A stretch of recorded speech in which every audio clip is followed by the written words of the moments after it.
आउ एपटे कौन है कि जानी पुअर मूड पूरा खराब। गाइस आज सिद्धार्थर बर्थडे सेलिब्रेशन चलती। एक्चुअली ता बर्थडे अगस्ट 5 रे थिला। आमे से टाइम रे घर को पळैथिलु। आज ता बर्थडे सेलिब्रेशन करूछु। एबे और लेट करबेनी, चलो जीवा देखिबा। एपटे हमर पंडा बाबू चिकन करिवारे लागि पड़छंदी। आउ एपटे कौन है कि जानी पुअर मूड पूरा खराब। एठी हमर भात तयारी चलची। पाखापाखि हेई आसलानी भात। पुअर मूड खराब थिले भी से जीवन के भी हार माननी। जहा ताको कहबो से ताहा करिवो। Happy birthday Siddharth. Thank you. अरे आप बर्थडे तो पड़लानी आगो आपने डाजी को। अरे बर्थडे सिना पड़ला ट्रीट टा दे दवा।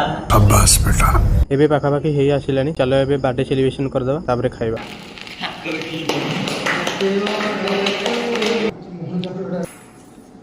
चिकन तो पूरा रेडी गलानी। एपटे भाई माने खाया पे बसी पड़लेनी। ई होची आज रो खाइबा भात चिकन सलाड। चलो एबे टेस्ट करी देखिबा केमती कोन हेची।